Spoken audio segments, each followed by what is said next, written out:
unforgettable. You're cool. No, you're cool. More. Yeah, no, we're good, man. No, I'm looking forward to getting into Small Town Volume 2, your life and music. So let's hop in, and I want to begin our journey with 6 years ago. This pandemic changed so much about all this.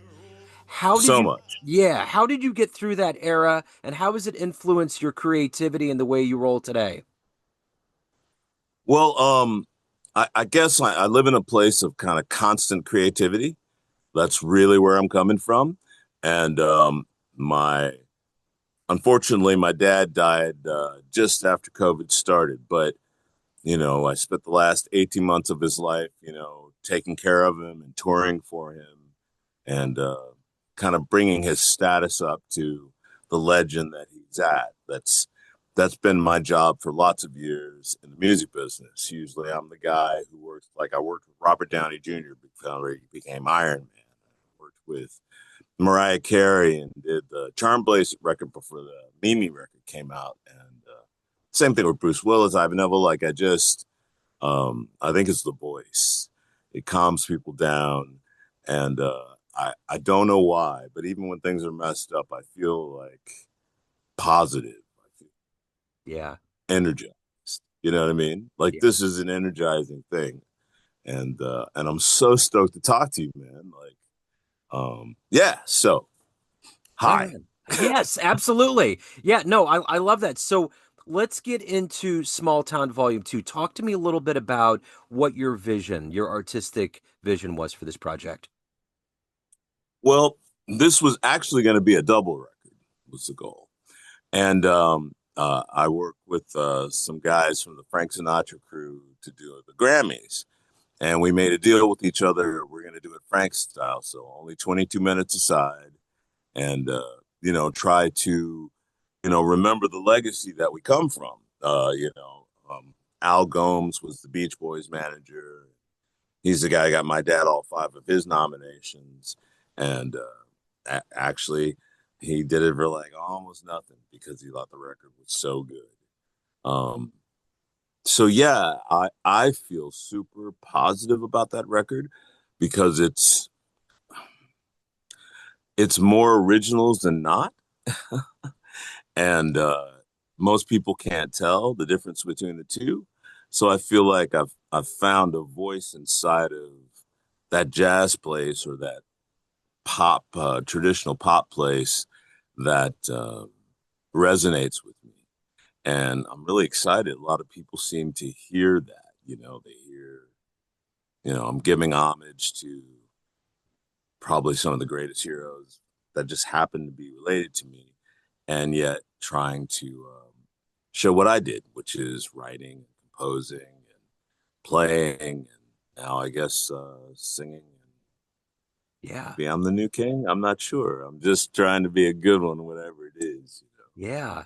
So talk to me a little bit about what you're hoping the listener gets from this album. What's your hope? Just like Volume 1, I hope that it takes them on a journey that like they're unexpected. Like, there's strings and there's extensive use of the bass clarinet. So we were trying to kind of create modern sounds with older instruments. We had Mike Bozzi from Brittany Grunman master it. So it's got that kind of Frank Ocean, Igor, really pop kind of mastering. But the record was all done like in Yale at a beautiful place called Firehouse 12. Took all 14 of the guys up and hired a chef. Spent a couple weekends there bonding and, giving guys the Hollywood treatment. Like I came up under Randy Jackson, right? So, we were in, we were in the mastering studio for a while, and then we moved into Charlie Chaplin's office. So we, there's, catering and drinks and, you know what I mean? Yeah. So the idea of Small Town Volume 2 is that it should sound lush and amazing and big, but it's still an attainable thing. Good arrangements, smart recording, and really just going for as vulnerable a place as I can go, a place where I hope my ideas and my heart show more than um, I mean, I'm not Paganini, so it's really about touching people's hearts, and even in the songs that are questioning what love is, or what relationships are, it's hopeful in the fact that there's no giving up. There's just another round around the table. You know what I mean? The song "What If We Try" is a great, you know, Yeah. idea of that. This idea, that maybe the grass isn't greener. Maybe, there's probably one more argument we should have before we let this go. Yeah. Like, and I kind of like that. It's modern day optimistic, perhaps. And we What need I that. mean, what did you think of it? I, I, I What? I totally agree. I think there's hope. I think there's optimism. I think there's a level of escaping into this world of feeling art in a way that transports us. And that's my question right now, especially in America. There's so much Right. going on, so much confusion and tension going on. And I feel like artists have this gift that they can give us, this level of escapism, of getting into the music, of feeling something hopeful and vital because we need it so bad. Is that something you think about when you're recording and delivering music to people these days? Absolutely, Joe. I look. Um, I believe we all resonate at a certain frequency, right? And that has to do with the axis of the Earth, 316 million miles an hour. Like, we create our own sort of quark, and if we are gentle with it, uh, it can bond. It can translate lyric and note into message. And I love this idea of raising the frequency of thought. You know, whether you love it, you like, or just you have to think about it. It's going to hit you somewhere in the heart, or in the head. Because it's a lot of clever, brilliant players, and then there's that underpinning of kind of reverence from my family, and like they weren't songwriters or composers or arrangers, but I am. And it took me a long time to step up to my turn at the mic. And um, I just decided to be as honest as I could, just like in this interview, just, try to get to know you and talk about how excited I am that people are starting to really attach to these little ditties, you Yeah. know? Yeah. I mean, it's like 25 years since, Mariah and Through the Rain, almost, Yeah. And how did I find out Jimmy Jam and Terry Lewis are texting me? In our last interview, they were texting that. So it's, growing up, you idolize these people, and then all of a sudden you're with them. And I guess it's not too much of a surprise with my dad and everything, but for me, I feel like a beginner all the time. Yeah. I feel like the worst guy in the best bands. You know what I mean? And that's an exciting feeling. It's a free feeling. Yeah. Answer your question? Yeah, you did. You nailed it and more. So I'm curious, coming from such a rich lineage of music, was it always going to be music for you, or were there other dreams or aspirations? Believe it or not, I started as an actor. I got my equity card at 6 and did The Miracle Worker at the Alliance Theater. By the time I was 9, I was hosting an ABC show called Time Out, and got my SAG card. And Time Out was cool because, like, I got to learn to fly with the Estes brothers, the guys who did Baba Black Sheep and all that. I rode in a Goodyear blimp. I was a fireman. I got to go to space camp, and, bit in the G machine. Like, basically anything a kid could dream of to do, we did, and especially in that time in the 80s where there's still apartheid and all that, having an integrated show, like we won Peabodys and daytime Emmys and stuff like that. It's I think that's why I love interviewing now, sitting in your chair, because I don't think there's anything more beautiful than showing an artist and an interview connecting, Yeah. because then the fan is right and, maybe they'll say something nice to make a new song come out. Yeah. Yeah, totally. So let me ask you, we've mentioned Mariah Carey, we've mentioned some other musicians and groups you've been around. What have you learned from those kind of legendary luminaries that you've been around throughout your career? What have they taught you about being an artist, being a musician, honoring this music? Um, Quick ones, funny ones. Um, George Benson's a real big part of my life and has been most of my life. And he had some advice for me. And he says, it was pretty simple. He says, make sure you don't get famous for a song you hate. Because if you do, you spend the rest of your life chopping wood. So whether it's an arrangement or a song, I like to be in love with it. You know what I mean? So that's important, right? And when I was with Mariah, after about 12 months on the road, even though it's my song, it's the big song, and she's flying out of the sky to land on the piano, and I'm 400 pounds of love and burning love, doing the dance moves. Um, I found myself kind of lonely and sad, and when I was 2, I lived in Puerto Rico, so she went and found this shaman from Puerto Rico, and we were doing Red Rocks, right? We had 3 nights at Red Rocks, and the guy was like, he worked for me about 2 weeks. The first show came up, he's like, just don't change anything. And it was good. People loved it. People stand up. It was lovely. Now he said, act like you're enjoying yourself as a band member, right? And so I just let go and standing ovation, really loud, like totally, right? And then he said, act like it's your show and your show is showing love to her. And the crowd went nuts. You could feel the electricity. And that really illustrated to me that even in support, I could be a light, but actually my light matters on the stage. The energy really matters. 2 weeks later, we're opening Celine Dion's place in Vegas, and it makes the front page that, Lamb's Ruin Show yelling Lionel Cole. And that's what I kind of feel like is happening right now. It's like, you guys want to talk to me? Like, it's just, it's a real honor, man. Like, Yeah. Nat changed the world, and Yeah.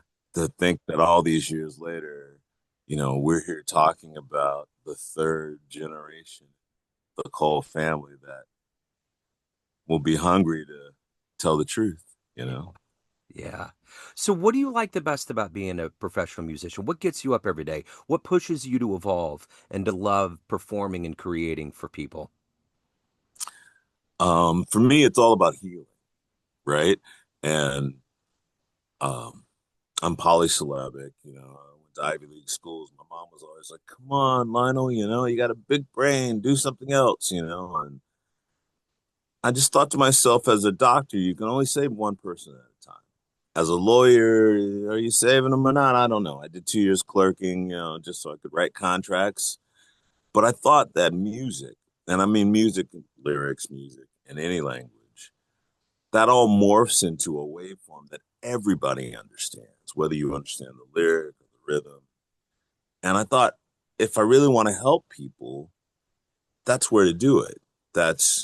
And I started in commercial jingles because they had a lot of reach. And then I went to movies and then, backing other instrument, stars and stuff like that. And then finally, like, okay, I'm going to get up and like, this was 12 years ago. I did a huge set of releases.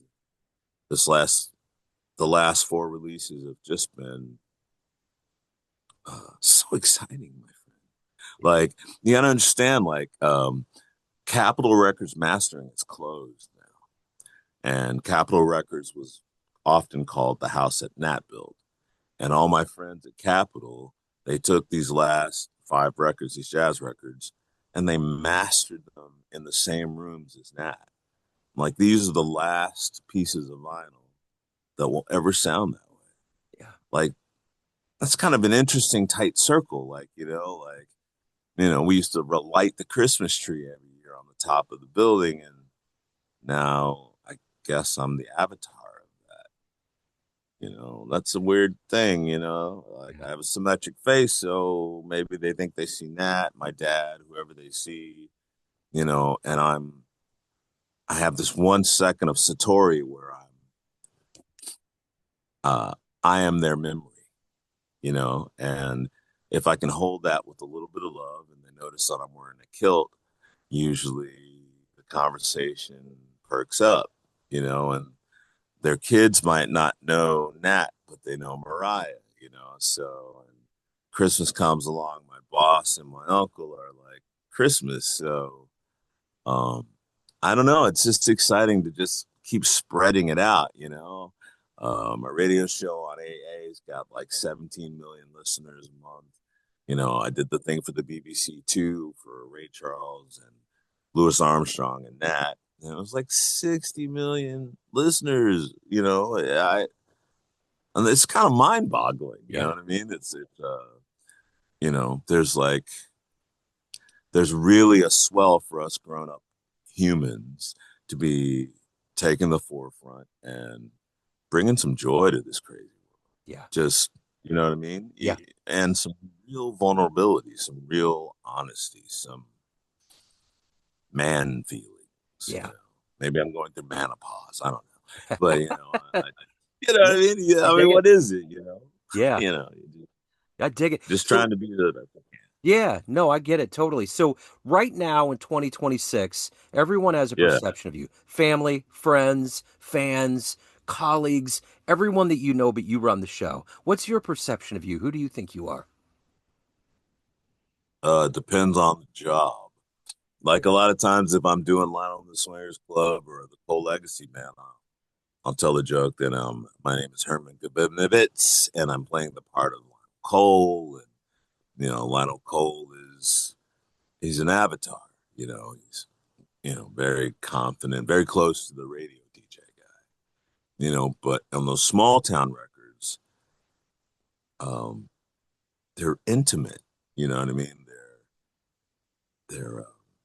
They're porcelain encased in diamond, and it's a real pleasure to take a jump in the deep end.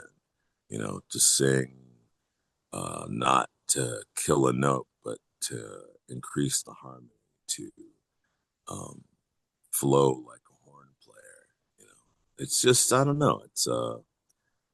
I'm really proud of what's happening in my life and career. Yeah. Thank you, Maverick. You know what I mean? It's like, thank you, Joe. It's like,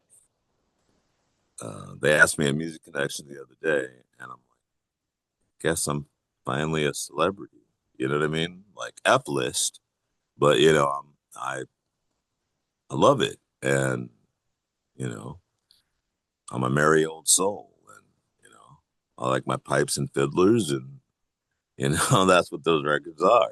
Yeah. I don't know. That's I dig it. No, I love it, man. So Small Town Volume 2 is out. I'm going to have links in the show notes. Anybody else that wants to dive into your world, find out about shows, any of all of the plethora of activity, where do they go? Where's the best place? Well, there's LionelColeMusic.com, and there's LionelAndTheSwingersClub.com, and all my socials and all of that. I'm pretty excited because like, I have a Fulbright in Australia to do a social musicology class, and I started this kind of mentorship program for American R&B soul, and it's been going for 17 years, and we can be up to 22 pieces, but all of the masters and the best students all got together and we made like 7 records. So the first one comes out this year for the arias is the Love and Soul Experience by Cole, Soul and Emotion. And Down Home from, Lionel and the Swingers Club. And then a couple little surprises, you know what I mean? Like we're going to introduce this electronica thing that we're doing to support our 16-year-old prodigy who, came from Sydney, and I put him on Broadway last year. You know what I mean? Our generation's called the bridge, right? So that's what I like doing. I like building bridges where we can walk across the plain and see what we've never, Australia is a world away from most people.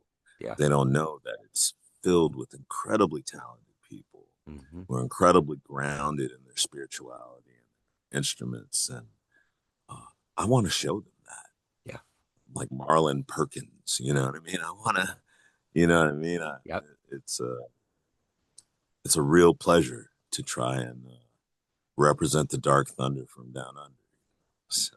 I love it. I love it. What a joy. Lionel, thank you, sir. Thank you for your light. Thank you for your story. Thank you for taking a minute out today. Best of luck with all these ventures, man. We need this spirit that you embody so much in this world now. So it's been a joy and an honor. Thank you. That's a really kind thing for you to say. I'm just going to quote my dad because it's really important. Pops used to say, keep jazz alive, keep hope alive. But really, if we're coming from a place of hope, then we're always solo. We're always freestyle. It's always the same. So, really, let's keep curiosity alive. Yeah. Let's keep amnesty alive. And let's keep doing the most dangerous thing, which is telling the truth. That's it. Amen. I love it. Neon Jazz.